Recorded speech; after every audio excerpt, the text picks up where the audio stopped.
All right, in today's video, I'm going to be showing you how to do the transmission filter on a 2011 Toyota Tacoma. This is a 2.7 liter engine, 4-cylinder. Should be a walk in the park.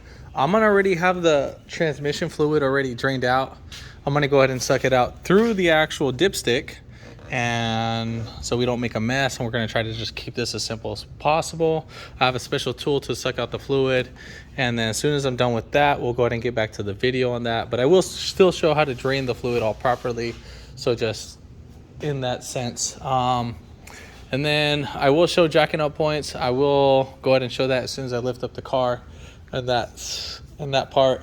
Now, to get the filter, I would highly recommend you to get the filter from Toyota. It's about $95 with like tax and everything, right around there, I want to assume. And the transmission pan gasket, it's silicone. So yeah, if you don't feel comfortable with silicone, you can go buy the gasket at the auto parts store and call it a day, but dealership quotes for silicone on the transmission pan.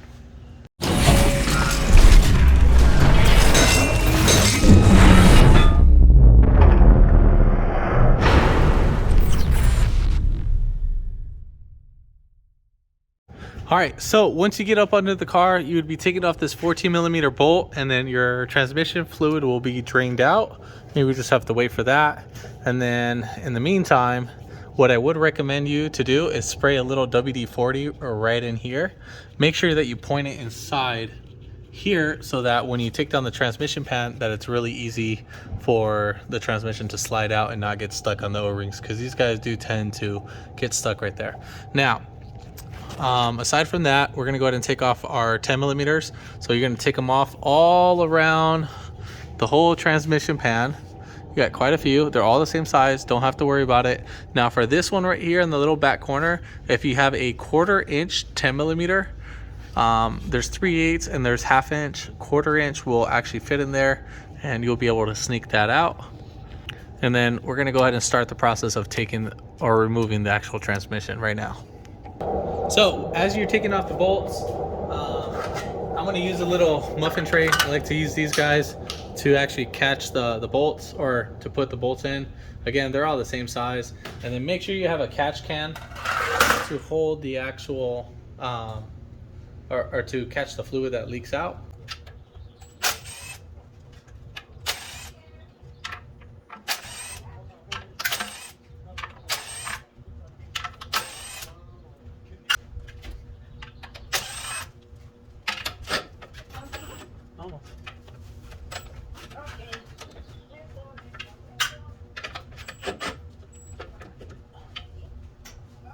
So what I'm going to go ahead and do, because I'm really being lazy, is actually I'm going to get a pry bar and then pry on the transmission.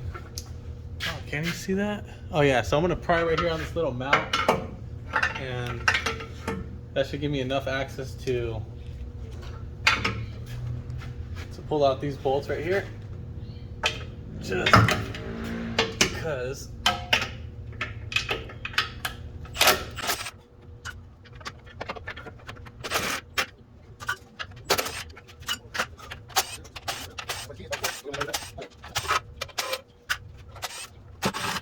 all right, so we're going to go ahead and remove our transmission pan. So we still got fluid leaking right out, and just sliding it. So we still got a good amount of puddle in there. Now for our transmission pan, so you have 3 magnets. You have one right here, one right there, one right there. Now, you keep those magnets in place, and you don't move them around anywhere in the actual transmission, because these are actually set from factory, and if you have them in a different place, you can cause a magnet interference on the actual transmission, and you can cause some shifting delays or whatever the transmission might act up.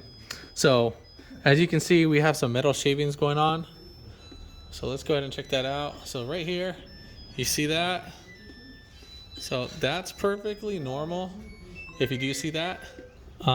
So I wouldn't stress it out too much on that. So yeah, just so you know, if you do see metal chunks, then I would worry about that.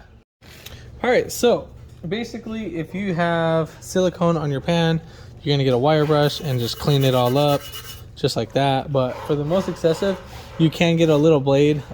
This blade, it's a plastic blade, cuts really well into the actual silicone, and so forth. So it takes it out really well. Whatever's excessive, then you would go ahead and get the wire brush and finish off. Then for the actual bolt holes, if you have like a drill bit laying around, you can grab the drill bit that fits the actual hole and just do it by hand, and then the cuts on the sharp edges on the actual drill bit will actually clean these bolt holes out really fast. So that's just a little tech tip. And then the magnets you'll pull off with your hand, get a rag, and then you would clean these up, and then you would put them back in their spot. So just like that.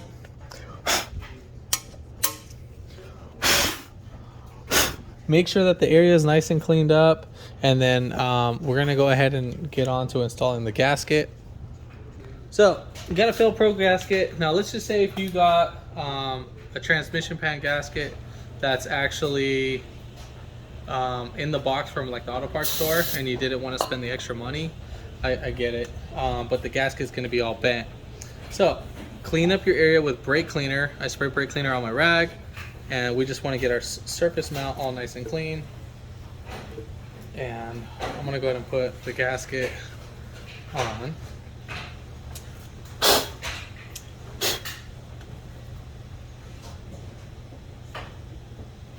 All right, so our number for the gasket is going to be TOS 18685. So let's pop this out.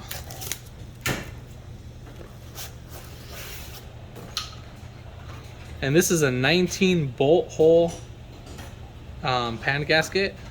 So now if you're having a hard time and your gasket's flopping all over the place, what you can do is get either gaskinch or super tacky gasket maker, and then apply a little couple coats in each 4 corners, and probably in the middle just probably put a little dab right there and just do that. This one I'm just gonna leave like this because the gasket's in perfect shape, so we're not gonna bother with that, and we should be good to go on that. Now if it starts moving a lot during installation, then we're gonna have an issue, and then we'll probably take it off and then put some silicone just to keep it a little bit tacky and to keep it from easily moving. All right, so now we're gonna go ahead and remove our transmission filter bolt holes. Now double check your filter. Our filter looks nice and clean, does not look clogged at all. So we got 1, 2, remember these gray ones right here, they should be the long ones if I remember correctly, and then these 2 should be short, so they shouldn't be going through the transmission filter. So remember the 2 dull grays, and then the 2 shiny ones that'll be over here, and then these are 10 millimeters. All right, so we're gonna pay attention to the 2 bolts that I remove.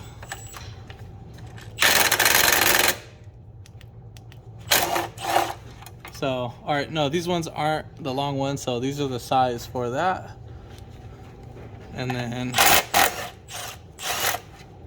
all right, so this one is a little bit longer. So as you can see, that one's a hairline longer, the one that goes in the middle. All right, so now let's go ahead and check this one out. So this is a really shallow one right here. And then let's check out this one.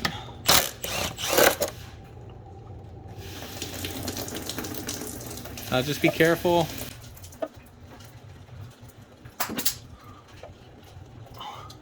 One way, if you don't want to lose any of your bolt holes, what you can do is you can put your bolts on the new transmission and transfer it over. So I'll show you right now what I mean by that. So let's say if this was the new filter, while you're taking it off your old filter, we would swap over the bolts over and place them, or you could put it on a box too, however you want. So remember the 2 shiny ones are like this, and then our longer one of the gray one was the one in the middle, and then our little next longest one will be right there. So you can keep your bolts like that and just leave it like that. All right, so now let's say if you had silicone on your actual casing. So what you do is get your little scraper and just clean up the whole area. And then once you're done doing that, you can get like a little wire brush and you can clean up everything. Whatever you can't get to with the blade, you can get to with the wire brush. Just watch your eyes when doing this. And then here's a little small wire brush that I'm using, so that'll work out really well.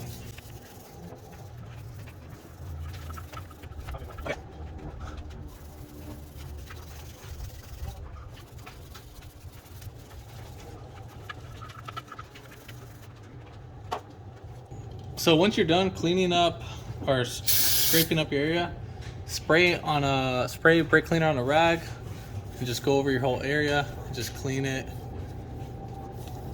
and just wipe down everything as much as needed. I'm gonna probably pass by it 2 times.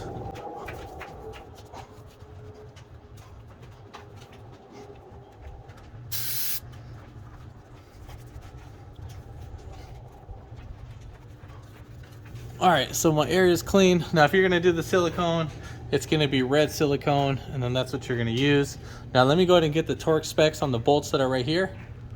All right, so the part number for this one is gonna be 35330-60030. And then this is the part right here. It's the oil fuel, transmission straightener. So here is the actual part itself. So just like that, make sure you have your gaskets. Make sure that there's no gaskets on these 3 holes. And then again, we're gonna torque those down to 7 foot-pounds each. So each bolt's gonna be torqued down to 7 foot-pounds. So what I like to do is first I like to put 1 bolt, and then we'll hand thread our bolts.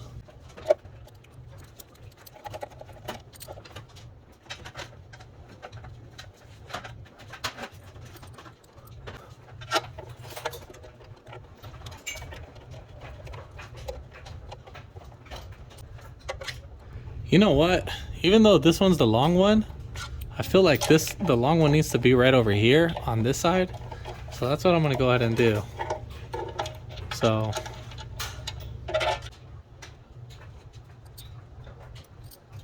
we'll put the short stubby one right over here.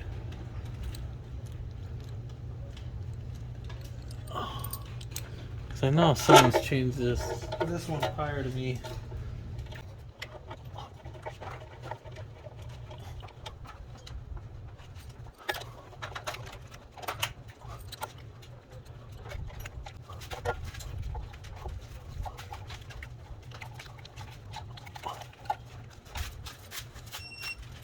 All right, so remember, get your 1/4-inch ratchet, and we're gonna be doing 7 foot-pounds.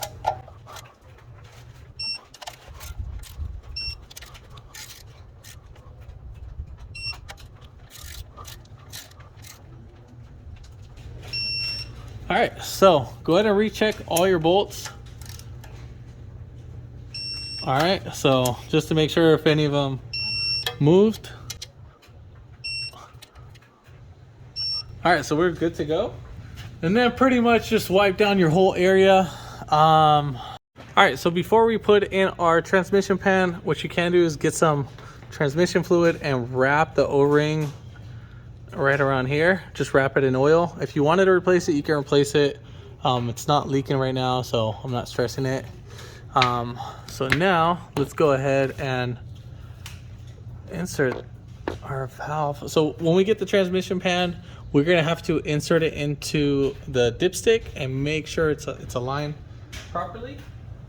And so what I did was too as well, as I put in 2 bolts already right there, so 1 on each side, so that keeps the gasket in place. So again, we are gonna be just slide that in there.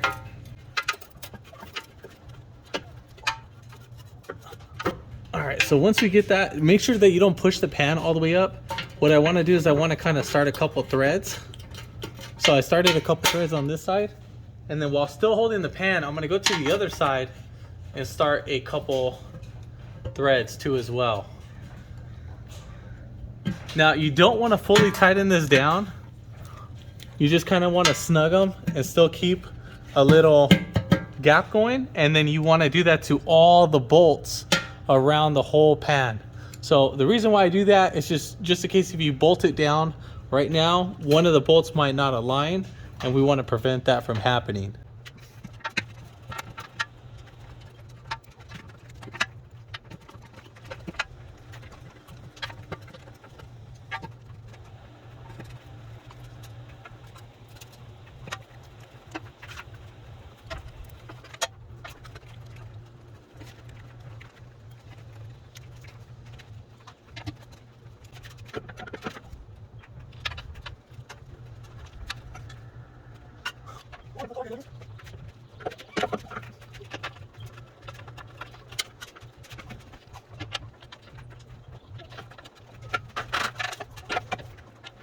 So you are going to be tightening all these bolts to 76 inch-pounds, or you can do 6.33 inch-pounds, or foot-pounds.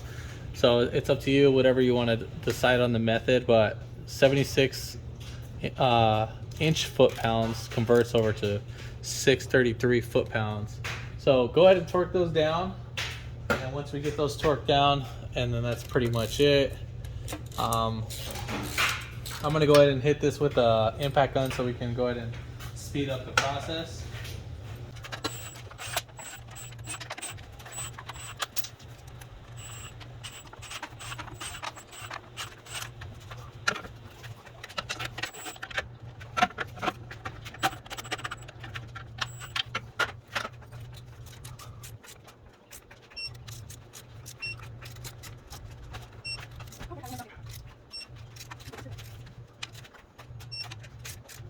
All right, so now we're gonna go ahead and torque the transmission pan bolt to 542 foot-pounds or 65 inch-pounds.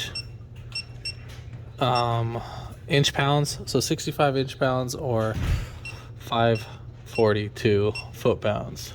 So all right, so we're gonna go ahead and get those torqued down.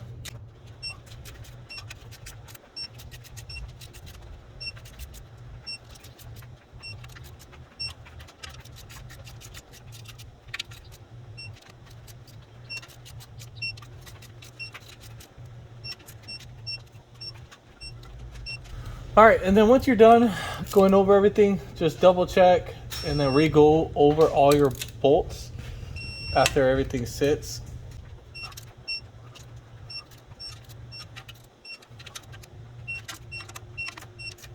All right, and that's pretty much it. Now we're gonna go ahead and lower the vehicle. All right, so once you are done with everything, go ahead and spray some brake cleaner around, whatever little excessive oil you get. If you want, you can spray it on a rag, so just like this, and then, you know, just wipe yourself down just to clean up the area. And then this, the reason why you'll clean it all up is to see if you have any leaks right after you do the job. So, all right. All right, so the fluid that you're going to be using for this transmission is going to be T4. Valvoline sells one that's universal, so make sure it says Dextron 6 or Mercron V or LV. And then right here on the back, it'll say right there, fine print, Toyota Lexus Type T, T3, and T4. That's what we're looking for. And then we'll go ahead and add that in the dipstick. Now pour it in slowly. And I got a funnel. This is called the transmission funnel. And it should fit on top of the dipstick tube. And I'll show where I'm filling it out in a little bit. So I'm gonna add the whole gallon of this.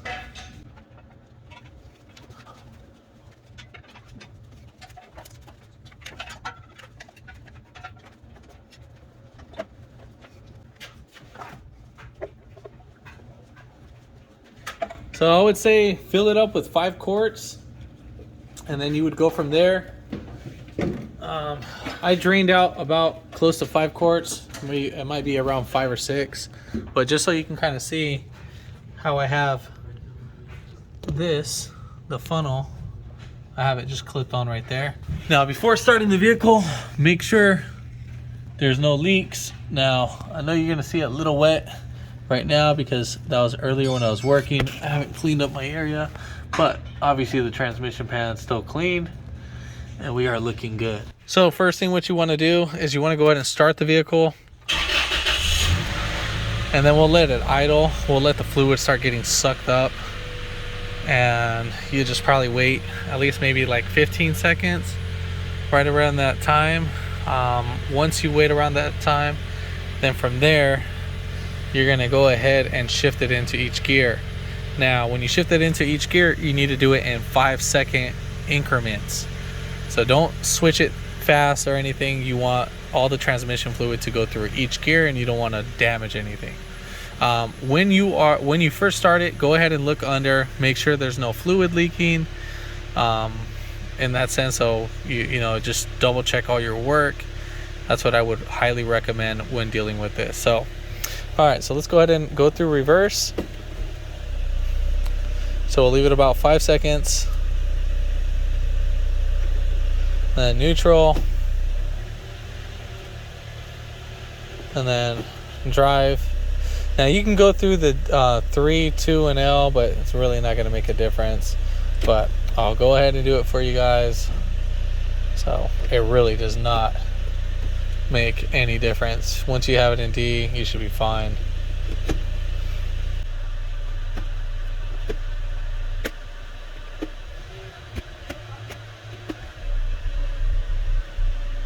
And then you'll put it back in park, and then we'll go on the outside, and then you'll double check everything. So I'm gonna go ahead and remove my funnel. When removing the funnel, you will have some fluid that might leak out, so just keep in mind. I like to put it back in the transmission container, so I like to always keep that one by. So clean up your dipstick, put it down below. So make sure that the dipstick gets all the way clipped in, so where you can't pull it back. And so let's go ahead and unclip it, and then double check our fluid. Now, right now we're a little low, so let's go ahead and I'll go ahead and have this zoomed in real quick.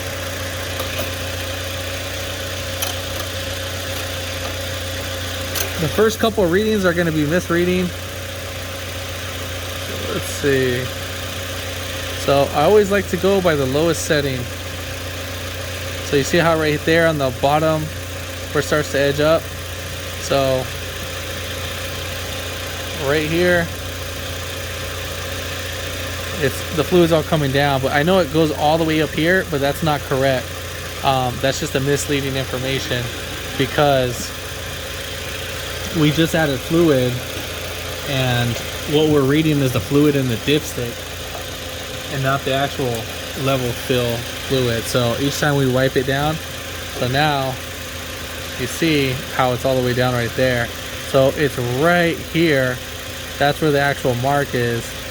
And then I always like to check both sides, because you see how one side, this side's a little bit higher, and then the other side was a little bit lower. I always go by the lowest setting. So I'm gonna go ahead and turn it off for right now, order some fluid, and then we'll go ahead and get right back to the video. All right, so added a little bit of more transmission fluid. So when you are getting close to your mark, I would say add 1/4 of a quart in increments. So in 0.25 increments, I would add transmission fluid, just so we see what's going on. If you add too much, you're gonna need to drain it, and I'd rather have a little bit low, so we don't need to do that extra work. So I'm gonna go ahead and double check it.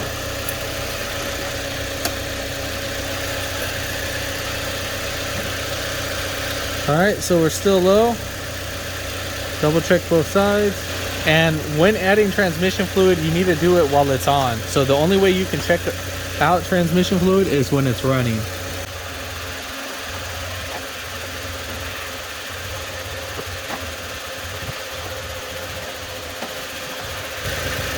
So you see how like it looks super full right there, but I know we're not full.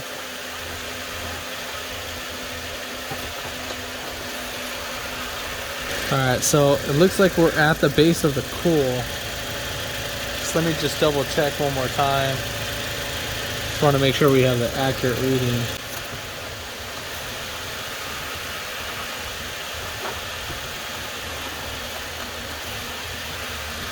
Alright, so I'm still a little bit low. We're still below the cool. So this is what I mean, check a couple times.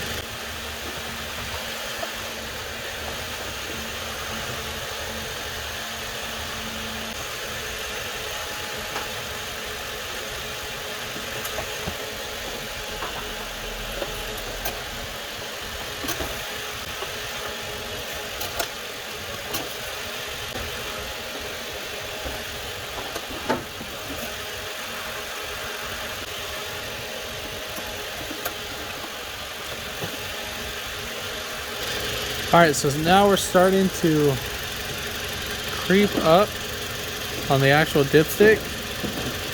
So I'm right just here. Let's go ahead and double check it again.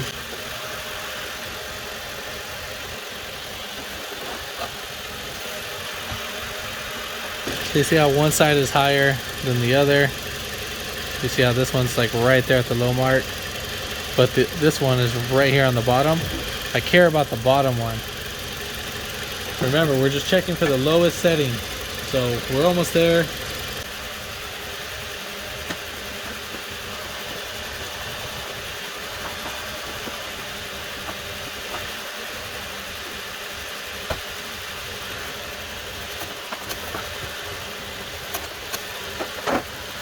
All right, so I'm just shy of the cool mark. So the next amount of ounces should fill it right up.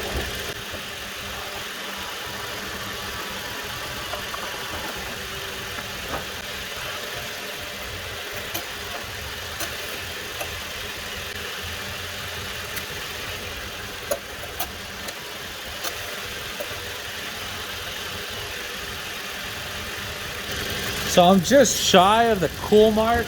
I'm just gonna go ahead and top it off with a little bit of more.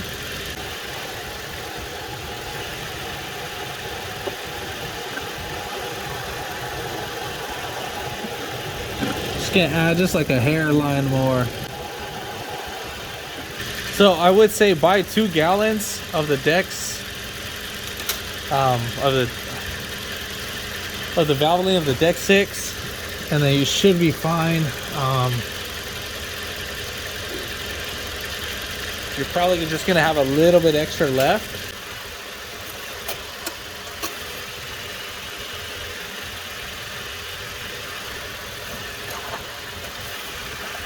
All right, so now I know I'm at the cool mark. So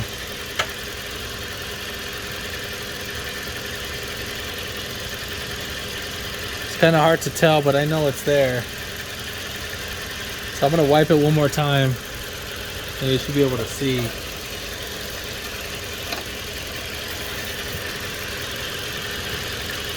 So